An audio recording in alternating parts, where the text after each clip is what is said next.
AR. Rahman की one of the best albums में से एक है 1994 की कादलन। हिंदी वर्जन हमसे है मुकाबला। ये वो एल्बम है जिसके गीतों ने एक सनसनी ला दी थी। इसका एक गीत मुकाबला जिसके आते ही प्रभुदेवा रातों रात स्टार बन गए थे।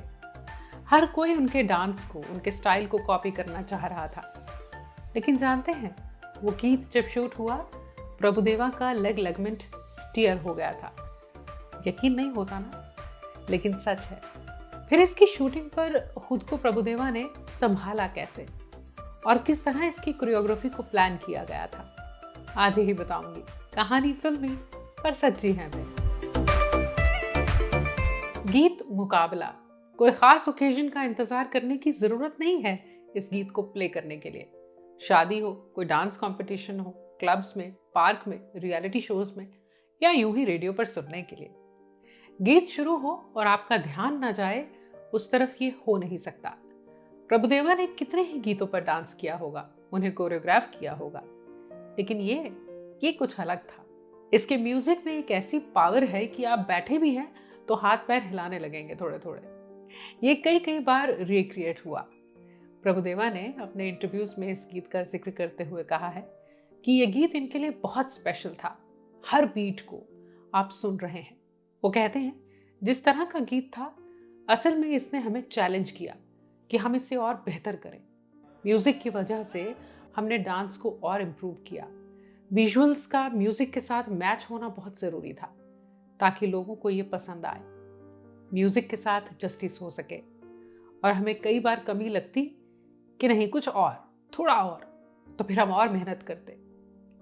प्रभुदेवा कहते हैं, पहली बार जब मैंने ये गीत सुना था, कुछ वर्ड्स ही नहीं थे, क्योंकि बचपन से उन्होंने अपने पिता को कोरियोग्राफ करते देखा, जिन्होंने 1000 से ज़्यादा फिल्म्स में कोरियोग्राफी की है। घर पर ही प्रैक्टिस भी किया करते थे। तो वो कहते हैं, मैंने कई तरह का म्यूजिक सुना था, लेकिन जब ये सुना तो लगा ये क्या गाना है। हमें पता था कि हम कुछ बहुत अलग एक्सपीरियंस कर रहे हैं। और प्रभुदेवा वो कहते हैं, मैं उस वक्त इस सोच में पड़ गया था कि इसे कैसे और इस पर कैसे डांस करूंगा। वो कहते हैं, मैंने विजुअलाइज करना शुरू कर दिया। इस फिल्म के लिए इनके पिता और इनके भाई ही कोरियोग्राफ कर रहे थे। पिता मगर सुंदर जी और भाई राजू सुंदरम। वो कहते हैं, मुझे अपना 200% देना था। अब एक्साइटमेंट तो है लेकिन इस गीत की शूटिंग हो उससे पहले इस फिल्म के लिए एक फाइट सीक्वेंस शूट हो रहा था और इसी के दौरान इनका लिगामेंट टियर हो गया। और ये कितना दर्द देता है ये तो कहने की जरूरत नहीं, चलना मुश्किल हो जाता है। वो कहते हैं, मैंने ये तो सुना ही पहली बार था, क्योंकि वो कहते हैं, मुझे एक्सप्लेन किया गया कि लिगामेंट टियर होना क्या होता है और मुझे कुछ समझ भी नहीं आया। फ्रैक्चर्ड बोन्स का पता था, लेकिन लिगामेंट्स पर दर्द बहुत था, ये मालूम था। चलना मुश्किल था और इसीलिए अन्ना वाले गीत में वो कहते हैं, मैंने कोई डांस नहीं किया, सिर्फ चल ही रहा हूं, वो भी ज्यादा नहीं। अब वहां से मुकाबला सॉन्ग। अब इसमें डांस ना हो, ये हो नहीं सकता था। वो कहते हैं, मेरे लेफ्ट लेग में इतना दर्द था कि हिलना मुश्किल था और शूटिंग भी जरूरी थी, इसलिए सारी शूटिंग में ज्यादा प्रेशर राइट लेग पर रखा।